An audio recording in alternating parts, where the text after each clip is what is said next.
dura y contundente por parte de Teherán.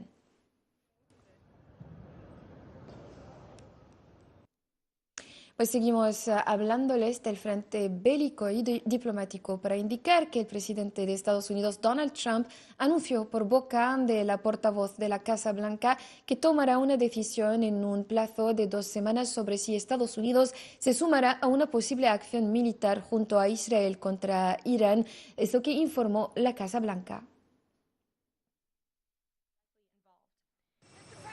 I have a message directly from the president. Tengo un mensaje directamente del presidente y cito, basándome en el hecho de que hay una posibilidad sustancial de negociaciones que pueden o no tener lugar con Irán en un futuro próximo, tomaré mi decisión de ir o no en las próximas 2 semanas. Es una cita directa del presidente para todos ustedes. El secretario general de la ONU, por su lado, Antonio Guterres, pidió este miércoles una inmediata desescalada del conflicto entre Israel e Irán que conduzca a un alto el fuego. En un comunicado, Guterres afirmó que sigue profundamente alarmado por la actual escalada militar en Oriente Medio en Israel e Irán, es lo que también reiteró su portavoz, Stefan Dujarric.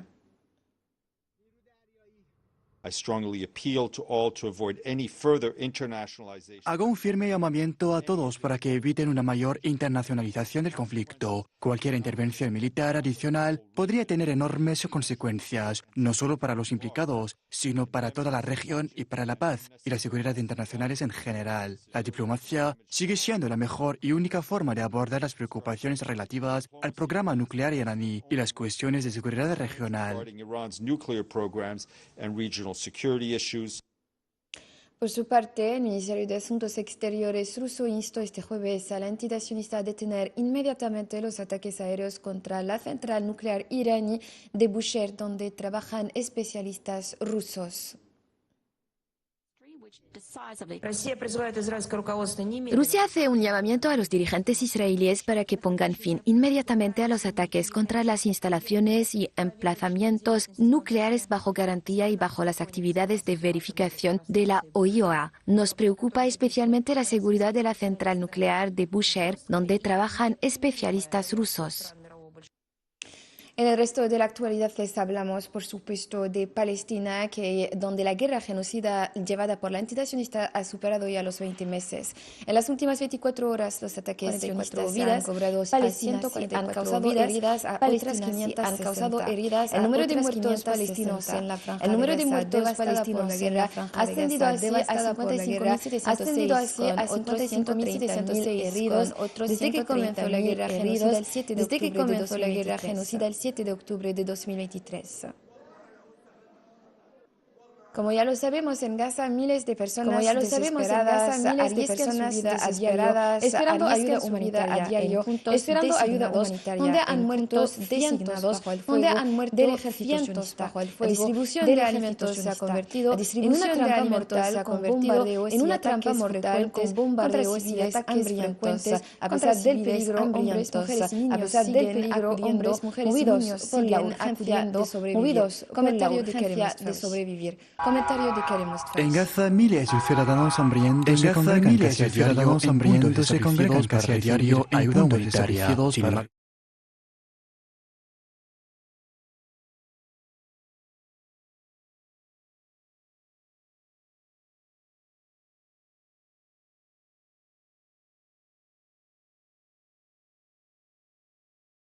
Y desaparecidos de la guerra. Desde finales de mayo, con el inicio del ingreso limitado de asistencia, las fuerzas de ocupación israelíes han designado 3 puntos de distribución de ayuda en la franja de Gaza, uno en el sur, otro en el centro y un tercero en el norte. Sin embargo, en lugar de ser zonas de salvación, se han convertido en trampas mortales. Mi hijo ayer fue a llevar ayuda. Alabado sea Dios. Dios Todopoderoso. La Fuerza Aérea Israelí le apuntó. No vino con ayuda. Me lo devolvieron herido en una bolsa. ¿Enviamos a nuestros hijos a la muerte? No, no los enviamos a la muerte. Los enviamos a traernos comida para que no muramos. Nadie nos está viendo. Según fuentes médicas locales, aproximadamente 450 personas han sido asesinadas por el ejército israelí. Mientras esperaban recibir alimentos en esos lugares, padres, madres, estudiantes universitarios, trabajadores y empleados públicos llegan a esas zonas a pie, en carretas tiradas por animales o colgados de los camiones, muchos de ellos pasando la noche a raso en condiciones inhumanas. La amenaza constante de un disparo o un bombardeo no los detiene. Las heridas son múltiples y la mayoría de ellas como resultado de ataques aéreos, y hubo un gran número de mártires que murieron como resultado de ataques aéreos de las fuerzas del ejército israelí. Muchas de las heridas eran graves y algunos de los mártires han muerto aquí mientras los estábamos tratando en el complejo médico de Shifa. En la oscuridad buscan un espacio libre de escombros donde tenderse, aunque sea por unas horas, en una tierra que ya no ofrece ni descanso ni seguridad. En Gaza, la espera por un paquete de alimentos puede costar la vida. La desesperación se enfrenta día tras día al peligro, en una lucha desigual donde la necesidad humana choca con la violencia desmedida. Y desde la sede del Consejo de Seguridad en Nueva York, Argelia, a través de su representante permanente ante las Naciones Unidas, el embajador Amar Benjama expresó su determinación de trabajar con todos los socios internacionales para mantener la paz y la seguridad internacionales. Para resaltar los vínculos, Argelia sigue comprometida para seguir trabajando en colaboración con todos los socios internacionales, para arrostrar las causas legales de conflicto y para mantener la paz y la seguridad internacionales. Hoy, a medida que nos acercamos al 80º aniversario de la firma de la Carta, reafirmamos nuestro compromiso con la acción multilateral por la paz, no como una alternativa, sino como un compromiso genuino para la paz y el desarrollo sostenibles. En la actualidad argelina ahora, este jueves, el presidente de la República, Abdelmajid Tebboune, recibió al presidente del Tribunal Constitucional, Omar Belhaj, a petición de este último que le había entregado una carta solicitando su relevado de la presidencia del Tribunal Constitucional por motivos personales, según un comunicado de la presidencia de la República.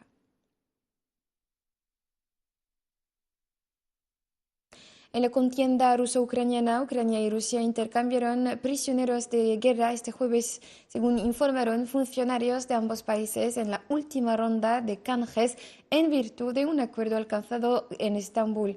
Ni Ucrania ni Rusia, cuyas conversaciones para poner fin a la guerra han dado pocos resultados, aparte del intercambio de prisioneros o restos mortales, proporcionaron una cifra exacta de cuántos prisioneros de guerra se habían intercambiado.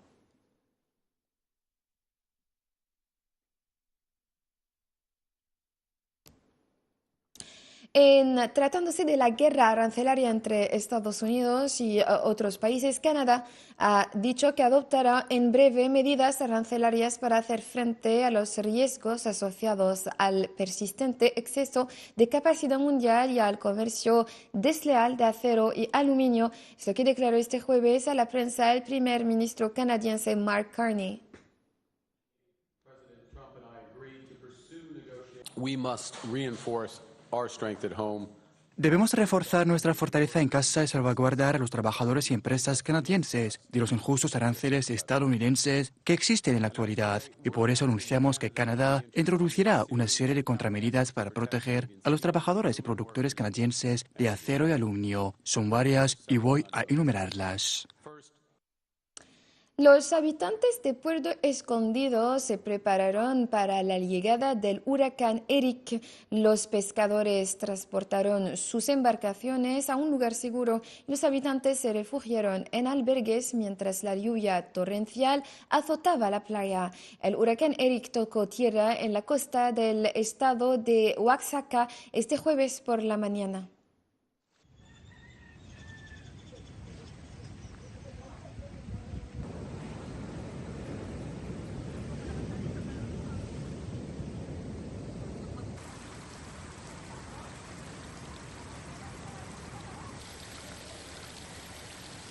Estamos aquí en Playa La Bocana, pues lo que más afectó fue pues a las casas, más que nada que voló varios techos de lámina.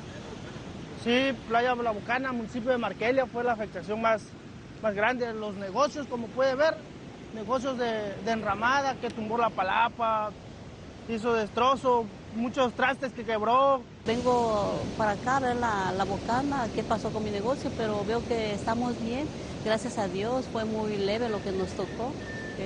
Pues apenas sí se sintió un poco de aire, la lluvia es lo que está permanente, vamos a ver qué pasa mañana, pero ahorita gracias a Dios todo sigue igual. Nos tocó hace días, sí, un poco de mar de fondo que sí nos quitó, nos hizo algo de feo, pero y ahorita gracias a Dios todo está.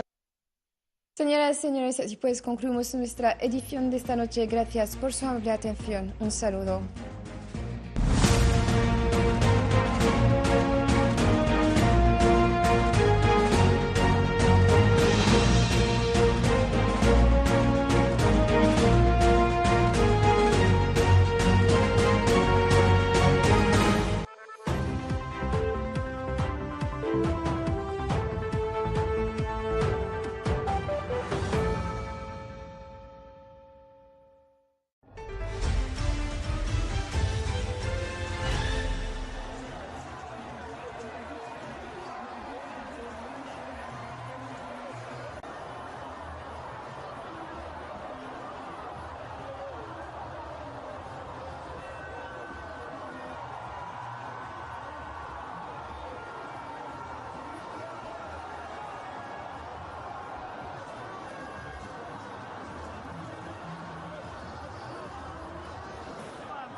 Para desespinar. ¡Siéntalo! Y la gente de Oaxaca, vean con qué habilidad lo hacen. Y también por aquí 8 minutos.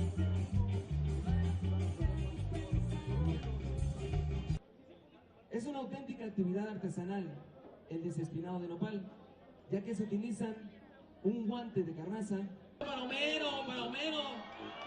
Una, otra y ya.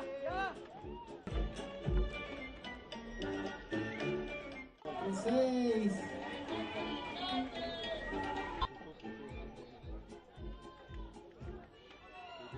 Con este concurso se busca destacar la importancia de los desespinadores y reconocer el trabajo. 56 nopales, te llevas el primer lugar en este tercer concurso de desespinado. Muchas felicidades. Cada técnico va a ir por su... Solamente el participante.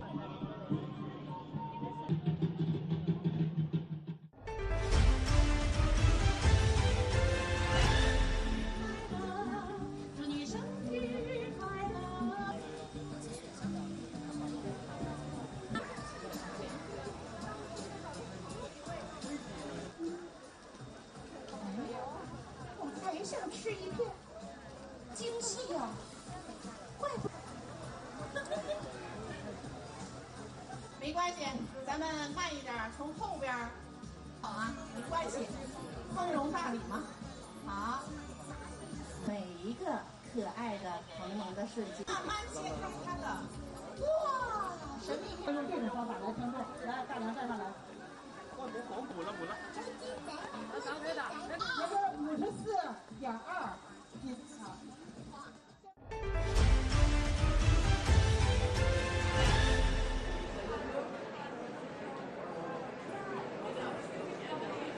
Situation there.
暴雨级。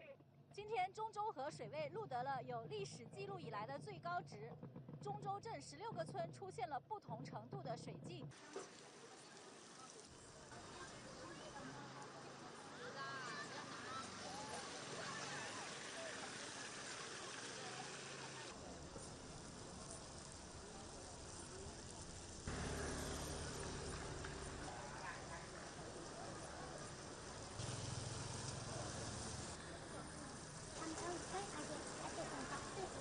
通过画面，大家可以看到三江桥往沿江西路的这个出口位置已经看不清，水利部门科学调度水库，缓解下游的。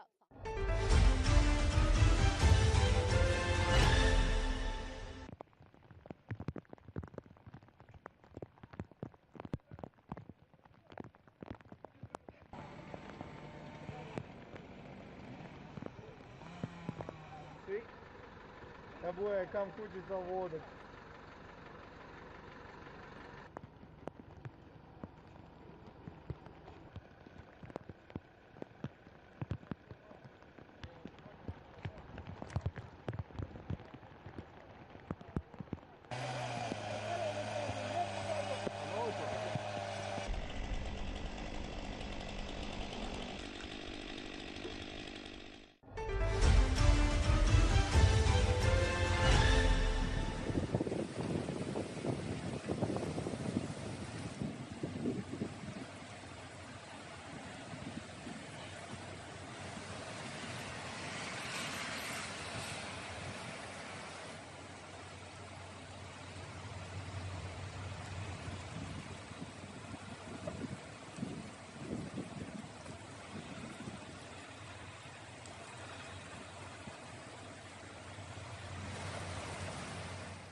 For a trip that won't cost you a dime, we've handpicked the perfect destinations. Welcome to Journey, your new favorite program.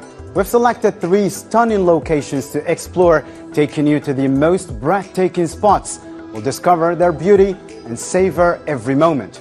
Our adventure begins high up in Tigajda, where we'll take on an exciting challenge in the heart of wild nature. The thrill of conquering its highest peak always makes us forget how tough the climb can be.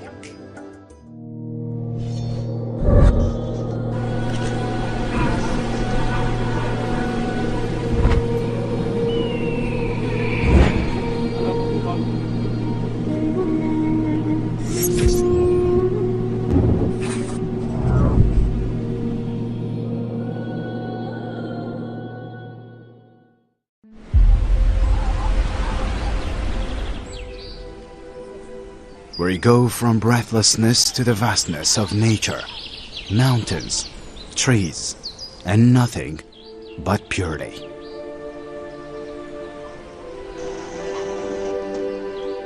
All of this pushes me to document all my memories and live in exciting experiences.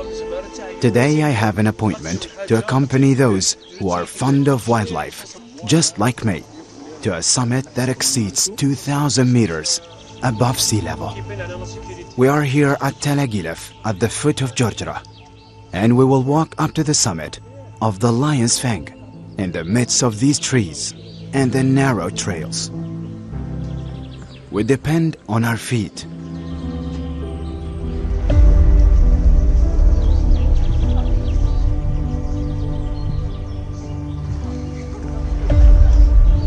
We endure the hardship of the ascent that may extend for 4 full hours.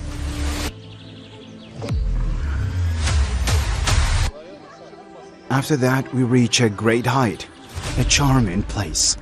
We forget the hardship of the walk.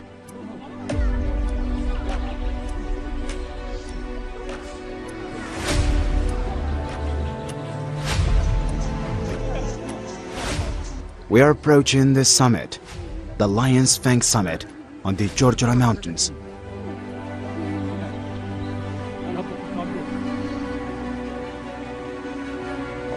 The clouds that I look at every time amaze me.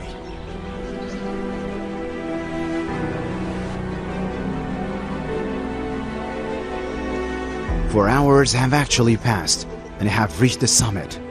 I'm watching my companions arrive, one after the other.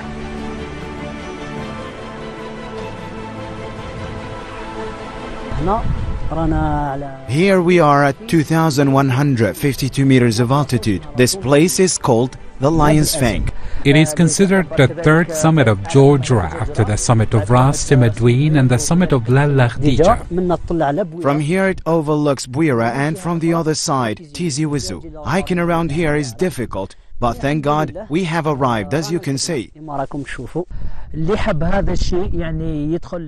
Whoever wants this has to engage in it, but has to take precautions because it requires some equipment and good physical status. You can start practicing it and enjoying it as it is beneficial for your physical and mental health. Goodbye and thank you.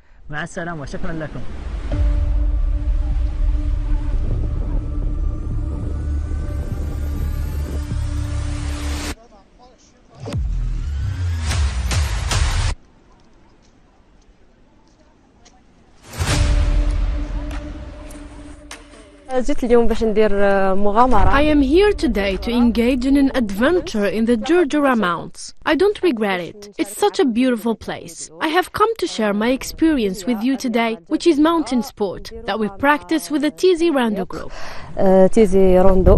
We have a group that loves this sport, and that comes with us. We have walked 14 kilometers, and I advise all the people who want to explore to visit these regions, to preserve them and preserve the nature. It's time to go down. Another adventure awaits us. Just as fun and beautiful, and exciting as well. It seems that we will see a beautiful sunset in the middle of the road. Indeed, as I expected.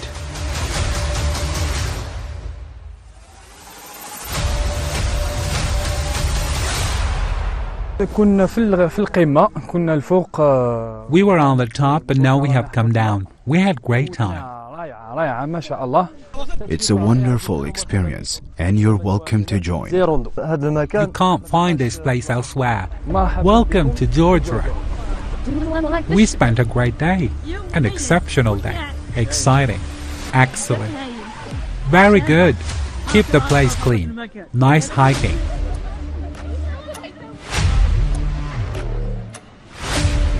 Another beautiful day in another place in the Giorgiora Mountains. Spring weather in winter. This European man and his wife came here to explore the place, just like me. We arrived in the Kabylie region, a magnificent region. It's about space, authenticity, and nature. Honestly, it's a very beautiful place. The nature here is wonderful. Big places, and we are very happy. Giorgiora, with its wonderful details, amazes all those who are passionate about life. We came back and we said to ourselves, why not try the Kabylie? It's a discovery too, and a great one. And then when we get there, it's the mountain, the nature which resumes everything and recovers its rights. We really liked it. We had a throwback of when we first visited 20 years ago. I recommend it for those who like to travel, who like nature and simplicity, and that's it. It also amazes me. Me who is immersed in nature and taken by its magic. This is where the journey truly begins, and there's so much more to come. And we might switch destinations, but the joy remains the same. Let's visit the Sidi Rashid farm and soak in the charm of Tipaza, one of Algeria's most beautiful tourist cities. This time, we're taking you on a unique and entertaining tour featuring some of the most beautiful and oldest horses you'll ever see. Between the color of the Mediterranean Sea and the Metija Plains, the destination was the Elegance Organic Farm in the municipality of Sidi Rashid in Tipaza, east of the capital, where Algerian families prefer to spend the weekend. I came from Baraqi. Honestly, it's the first time I come to this farm, and given that I love horses and I love walks, I looked up on Instagram, I found the page and I contacted them and made a reservation and I came. Everything was on time, they even called me to come.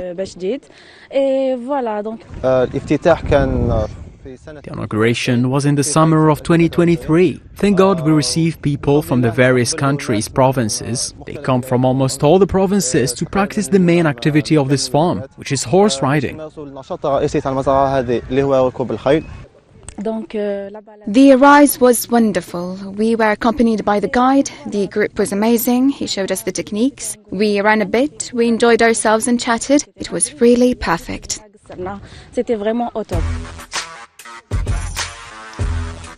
They roam around riding their horses in the middle of the beautiful nature.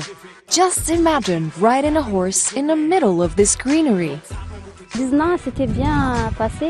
Everything went well. I wasn't expecting this experience to go that well. We ran, we strolled, and got rid of negative energy. All went well, and I advise you to come and experience it, God willing. We have several tracks in the forest, on the beach, in the fields, and what characterizes our tracks is that they are flat, which allows us to minimize the risk of people falling down. So it's secure and all our houses are tamed. We have several breeds, selected ones that every person can ride.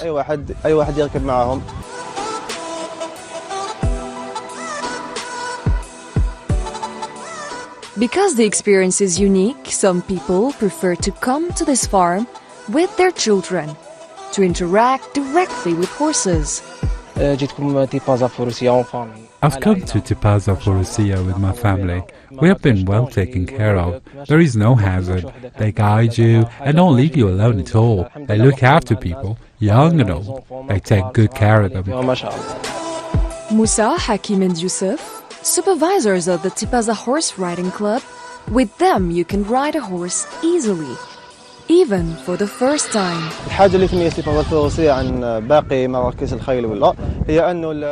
What distinguishes Tipaza Forosia from other horse centers is that our horse riding activities are available to all people. Even if it's your first time to ride a horse, we have trainers that will teach you how to ride a horse and will accompany you during all your ride. They will provide you with all the recommendations and instructions and teach you how to ride a horse. And over the time, you will be a professional in horse riding.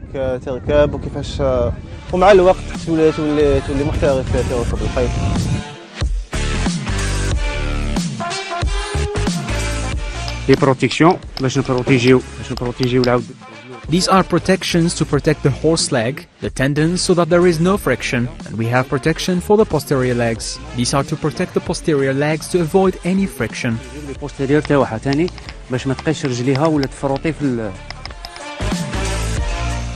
From amateurs to professionals, inside the farm we find the Elegance Horse Racing Club. This pedagogical farm is dedicated to families only. It's not for professionals, it's a place for entertainment.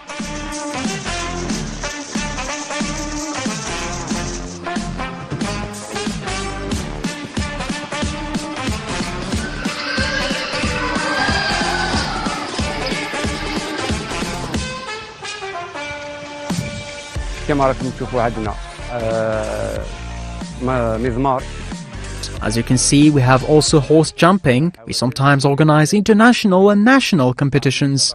الدولية والداخلية internationale et nationale.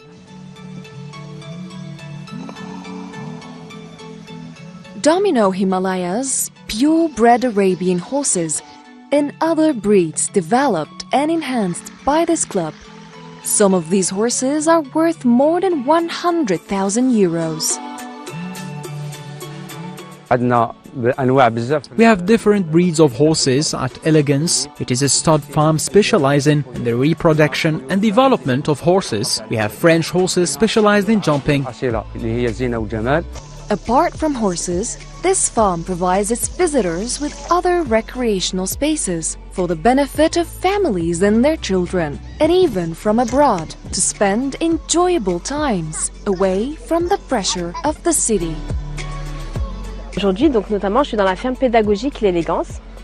Donc c'est une ferme notamment pour les enfants, voire tout âge. I am at the Elegance Pedagogical Farm, so it is a farm dedicated not only to children, but to people of all ages. I am not a child myself. We can see animals. There is also catering. There are rabbits, there are peacocks, there are ducks, there are ponies. I can tell you that all the conditions are there to enjoy a pleasant moment. It's sunny today. Everyone feels comfortable. All the conditions are there for enjoyment. I encourage all the Algerians living in France. I invite you to come here. En France, qui sont d'origine algérienne, je vous invite à venir ici, au sein de votre pays.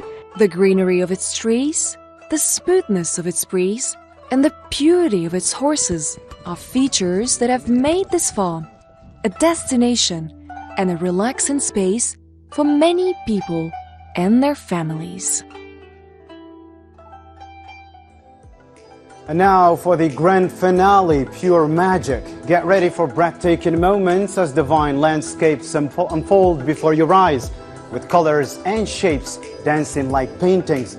This is the Shreya Mountains in the Atlas al-Bulaidi, a place that offers unrivaled beauty.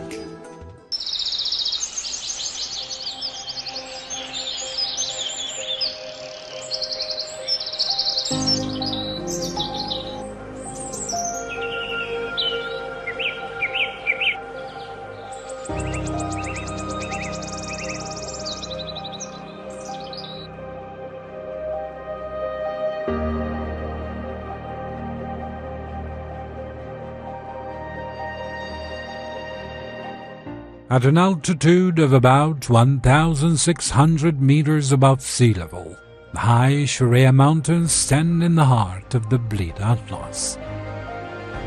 In the arms of an enchanting nature, located at 50 kilometers southwest of the capital Algiers, today's journey takes us to the beauty of nature and the magic of the place.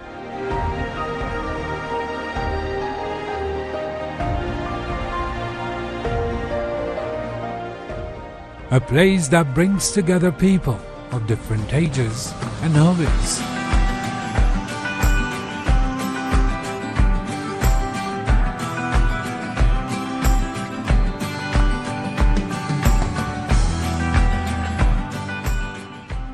Through these mountain trails, where ancient cedar trees, some of which are hundreds of years old, embrace each other, Muhammad and Mukhtar begin their journey. مسافة محمد احنا مجموعة تاع هواة الدراجة نحبوا هذه الهواية هذه عندنا. We're a group of cyclists. We love this hobby. We have a program every Friday. We choose the destination and we go ahead. هذا الجروب هذه المجموعة. How this group was created? Well, some members met. They were walking on the road and they met. They come from two different regions here in Blida. They said, why don't we form a group and do outings? Then every member brought their friends and the group was formed. A person from Algiers can come with me. Another person from Medea can come with me. The suburbs of Blida all come together. Nobody says that it is an exclusive group of Blida, which means that this group belongs to all those who love cycling. اللي يعشقوا الدراجة الهوائية. You don't have to be a professional. There are people who are afraid of going far. It's true that before to go to Afroun, which is 20 kilometers away, you feel afraid. But now, thank God, we go as far as 300 and 400 kilometers. It's something that anybody can start very easily.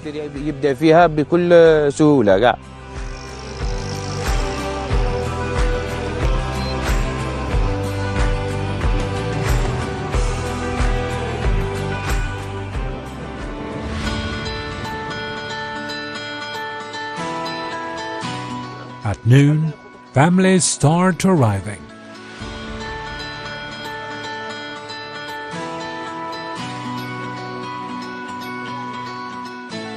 Here we meet Yazid, who has turned the forest of the Shria into a weekly family park.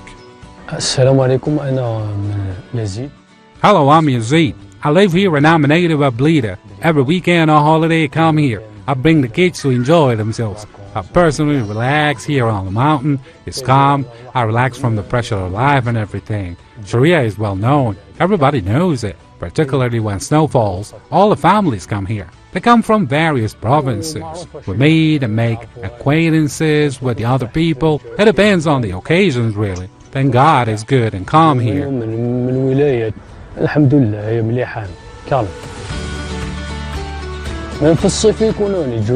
People come here in summer too. There are people who don't like to go to the beach. They prefer the calm. What is good here is that you can spend your holidays and weekends with your family. People don't stress out here. It's a vast and a beautiful area. En famille, surtout les familles. كاين بزاف منطقة واسعة وشابة.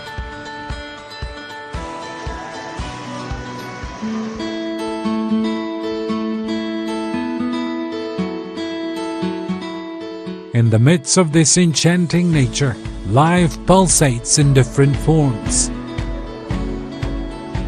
The place is not just a tourist destination, but a haven for everyone, young and old.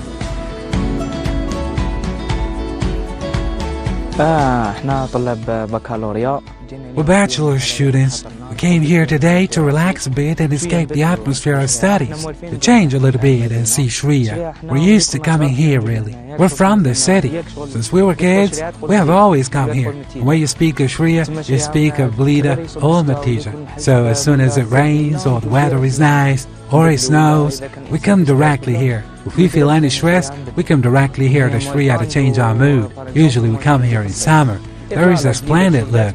Shria overlooks the entire Blida province. We come here even in Ramadan. There are many things. Even in autumn, when you see the tree leaves falling, you feel really good. The lines of the cable car is very long too. It starts from Blida and goes up to Shria and even beyond.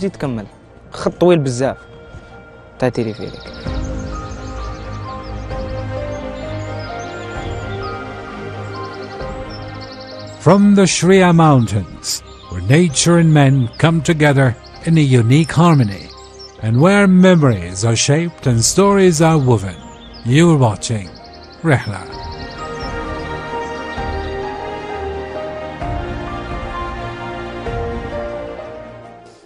This country holds a journey woven together to create a stunning masterpiece. It's been a pleasure sharing this adventure with you, and I look forward to our next journey together. Until then, farewell, and may peace be with you.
Y la gente de Oaxaca, vean con qué habilidad lo hacen. Y también por aquí 8 minutos. Con este concurso se busca destacar la importancia de los desespinadores y reconocer el trabajo.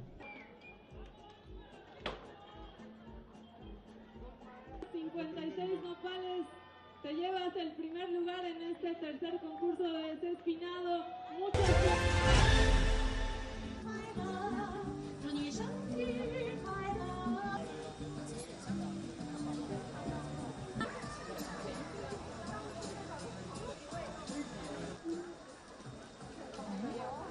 我还想吃一片，惊喜呀！怪不……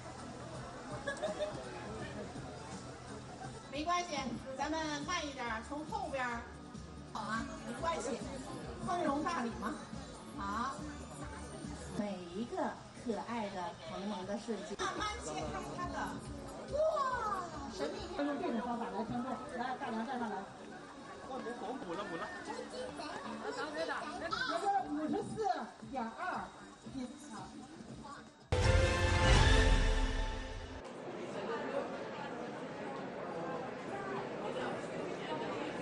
Situation there.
One week into the Middle East descend into the unknown, where retaliation, destruction, and existential threats collide. Iran's missiles are cracking occupying Israel's ironclad defenses. while whispers grow of even deadlier weapons still waiting in the shadows. The cost interceptors running dry. Tehran and Washington stutters through what appear to be doomed negotiations. Settlers fleeing in panic, and a colonial project teetering on the brink of its own contradictions. Hello there and welcome to our tonight's show. We're kicking off with the latest updates on the ground. Tehran escalates assault with precision strikes deep inside occupied Palestine. Iran's Revolutionary Guard launched the 14th wave of Operation True Promise 3 early Thursday, targeting the Zionist Army's command and intelligence hub near Soruka Hospital in Beersheba. Iranian media described the barrage, dozens of drones and over 30 missiles as the most intense in 48 hours, leaving 271 injured and causing widespread damage. Later in the day, Iran intensified attacks with more than 100 drones and missiles striking military and industrial sites in the occupied cities of Haifa and Tel Aviv. By the evening, sirens blared across northern occupied territories, including the Golan and Galilee regions. One missile reportedly struck the home of a former Zionist minister. Zionist sources confirmed that at least 24 settlers killed and 838 wounded, with over 5,000 evacuated since the beginning of the Iranian retaliatory campaign.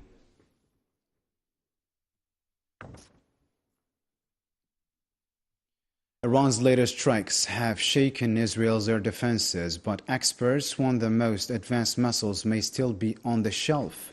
As interceptors run low and Tehran keeps its next-generation arsenal under wraps, the regional balance of power may be shifting fast. Let's follow this report by Mara Bli'or now.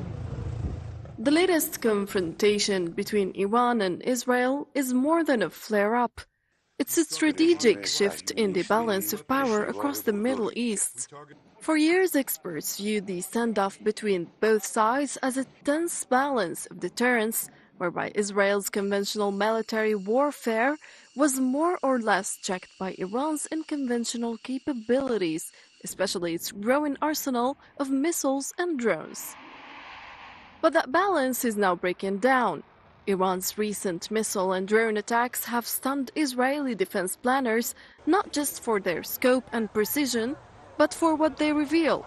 Tehran may not even be using its most advanced systems yet. Military analysts have identified several tactics that made Iran's recent strikes devastatingly effective.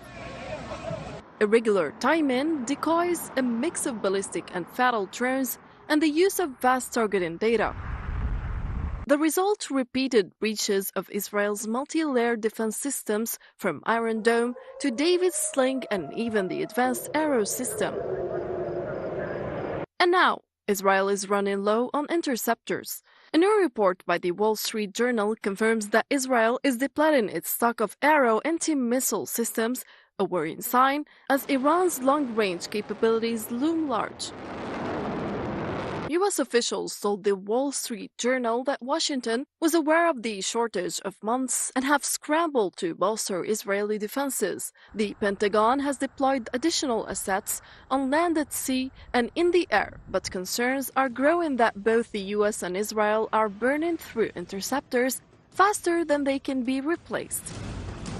Meanwhile, Iran continues to warn that none of the occupied territories is safe, and experts believe several generations of long-range Iranian missiles remain hidden as part of a strategy of phased escalation and calculated surprise.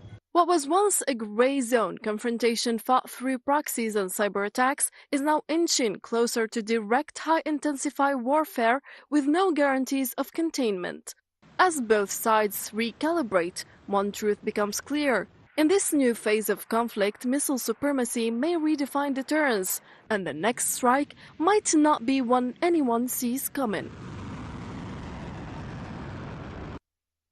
Okay, now let's welcome our three leading experts who will help us analyze this critical situation. Joining us live from California is Dr. Hamoud Saleh, Associate Dean and Professor of Political Science at California State University. From New York, Mr. Mohamed Grisassi, a geopolitical and financial analyst. And finally, from Paris, joining us tonight as well, is Dr. Abdelnour Toumi, geopolitical analyst specialized in the MENA regions and Maghreb affairs. Gentlemen, thank you for agreeing to be with us tonight. Thank you for the invite and welcome to this honorable panel that I always have pleasure to share with you. Let's dive right into the discussion. Let me start with you, Mr. Dr.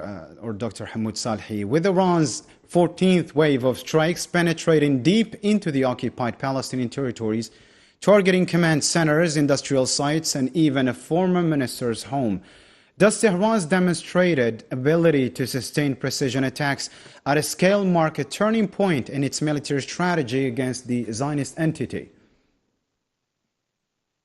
The result, as Marwa's reports indicates, there is some kind of shift in the balance of power on the side of the Iranians. This could be explained by the fact that what we're funding every day, there is a new technology. Initially, the Iranians began with really old missiles or old materials. They were built under the old Soviet Union, or the Russian,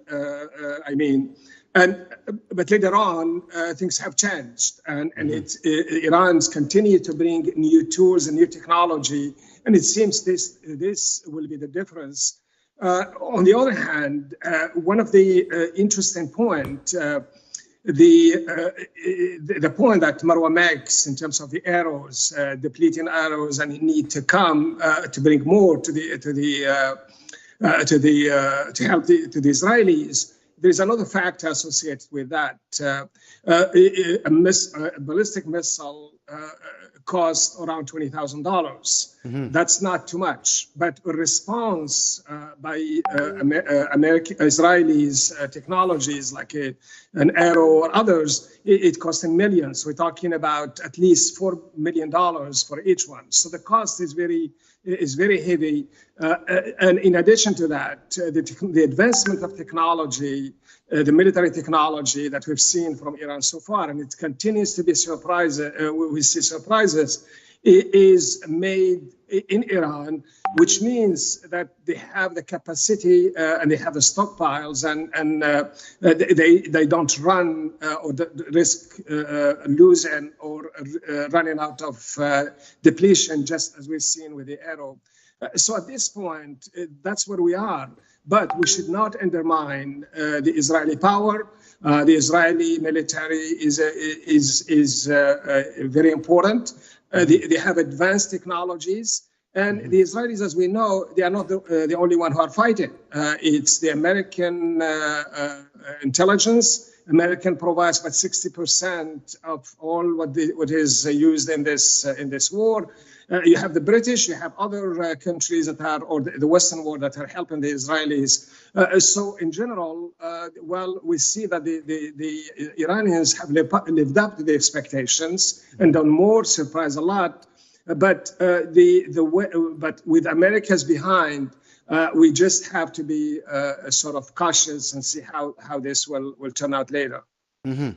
We'll come to the United States later, in this show. Mr. Mohammed Sassi, occupying Israel is burning through missile interceptors faster than they can be replaced. At a current depletion rates, how long can Israel sustain its air defense capabilities at this point? Well, apparently, as Dr. Sarhi said, Israel was, as we said, the victim of his own miscalculation. Number one, undermining the Iran resilience to fight. And also that Iran was prepared for this for more than 20 years, since 1996, even a little bit before. But now, through this turning, Israel have been embroiled in multiple conflicts. This includes the war with Lebanon, the assassination of democracy, of a democratically elected Palestinian, the extensive bombardment of Syria and Yemen, culminating with the widely condemned genocide in Gaza, or then Netanyahu, now claiming his self-defense when in fact it is self-aggression. That's also something that even in Israel, is the element of fatigue that is coming. Now they find out that, even with the complicity of the Western world, it's very troubling. even for the Israeli, because they have been impacted psychologically. Not only economically, because when these soldiers they are going to go to war in South Lebanon, etc., and guarding the occupied territory, they cannot be within the economical machine. So therefore, we have two fronts here for Netanyahu. Number one, he's losing. Now Iran, as the Dr. Salhi said, have the upper hand. And they are using old missiles. Wait until the missiles, supersonic missiles are coming. And then I was saying before, the last version of the most modern one that they were produced in Iran. And also they receive it from Russia, I think it was 3 or 4 years ago. Now, what is remaining for the power of Netanyahu? Nothing. He's like a prince without clothes. So he goes where? He goes to Mr. Trump. And Trump is changing his mind. A few days ago, he said, we want the ultimatum, we want the surrender, and today he come with 2 weeks. Why is it coming with 2 weeks? That's the question that everybody is asking. What happened to this shift in, how I call it, this is my own interpretation, the Trump shifting sand about these 2 weeks delay, and we ask different question. One thing I want to be brief. I talk about, Netanyahu, what he's facing as a problem, but now it's Trump that is facing some problem. When the Pakistani come and often they have this conversation and they raise the specter of the terrorism. Of course, Trump have to think about it. And also, he want to do an intervention. And Pakistani, they say, don't you remember 2003, the debacle that you did have in the Middle East? And everybody remember what happened in the UN with the Dominique de Villepin when he was facing Powell. And Powell was saying, they have the nuclear power, exactly the same now. History repeats itself. This is what they are doing with Iran. Not only that, and when you go to the European reluctance to the intervention, Netanyahu again and again make a miscalculation. He was thinking that Europe is going to follow him. No, they didn't, except for England. Macron, after the G7, what did he say? He said, now we have to look for a ceasefire, and we don't want what you are asking, which is changement of regime. They have the sour experience, and I was Hatafi. So again and again, what is left for Netanyahu, except that he have to go and cry babies, as I said, to go to Trump. And Trump now, after the consultation, after the cabinet, and he's not, maybe him, he have in mind that but the people around him say, would you like to go back to 2003? Look what the Pakistan is telling you. What you are going to do if you do anything when the bag will come back home.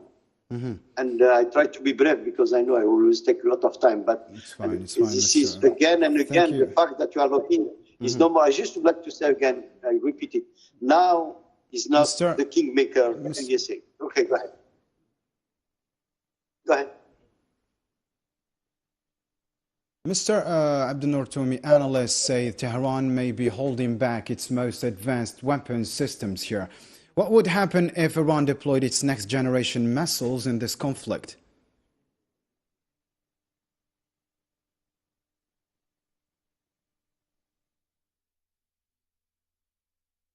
Mr. Abdel Toumi, can you hear me? Yes, I do. I said analysts say Tehran may be holding back its most advanced weapons system. We're talking here about the upper hand, as both of our panelists we're talking about. What would happen if Iran deployed its next generation missiles in this conflict? Actually, that's what I was trying to say. It is, in fact, there is this shift that happened, particularly in the last 24 hours.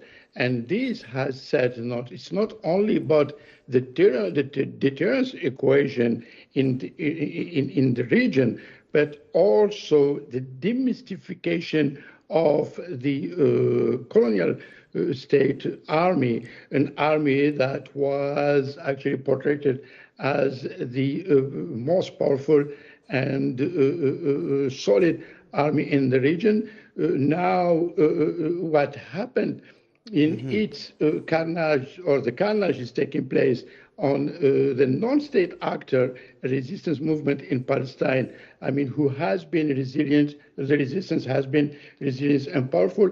And then we saw that what happened last summer with the with another non-actor state like Hezbollah in Lebanon, and then followed by the military campaign with the Houthis,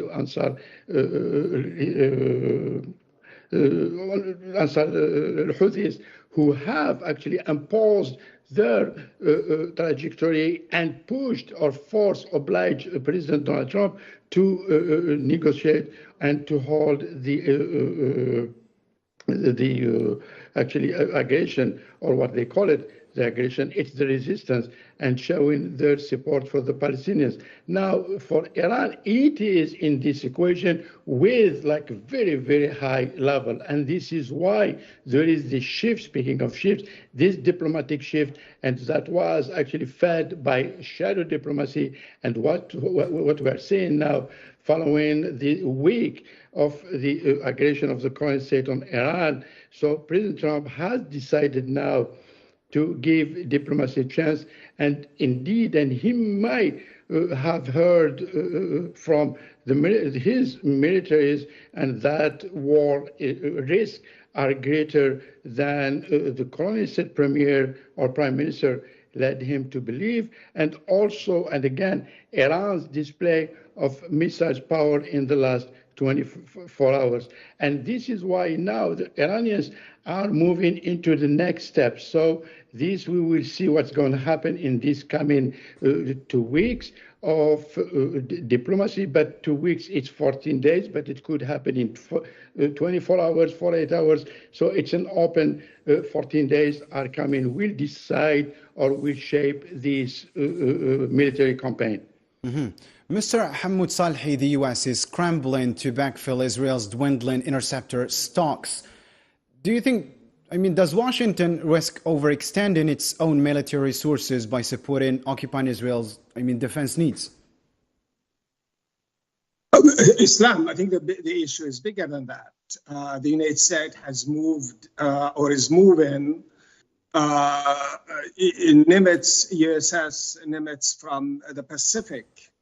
That is a strategic area, an area that is very close to what the United States consider as its major enemy, that is China. In addition, also, United States has, in the Middle East, Vincent, another aircraft carrier, and it has F-35, and it has now the biggest bomb that everybody is talking about. So it has facilities in the region. It's not the power, the weapons that Israel has that the United States is missing. The other thing that we should also consider that the United States has its own stockpile in Israel, and this stockpile is designed to be used for strategic reason. It includes the most sophisticated weapon, intelligence, and all of that. So, and that's at the benefit for the Israelis.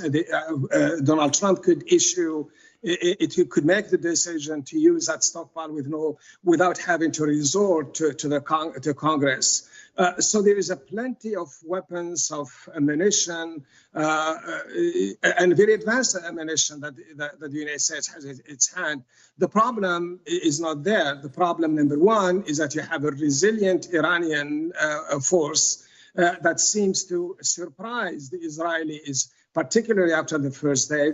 A second, that Trump himself has always been sort of very careful about not engage in ways that would sort of be detrimental to America's national interest.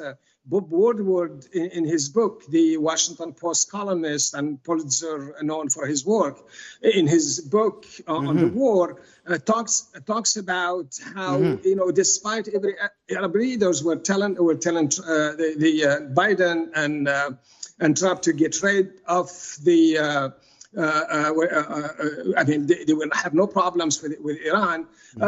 John Bolton, the former national security advisor, is on record stating that Trump did not want to engage, to go fight with Iran. In fact, he was looking forward to meet them. The point is this: the decision today. Another point and I finish with this, Islam. There is a poll. Polls are easy these days to manipulate and use however you want. But a very interesting poll that reminds us perhaps of another region. It is stated in one of the polls that 60% of Americans do not favor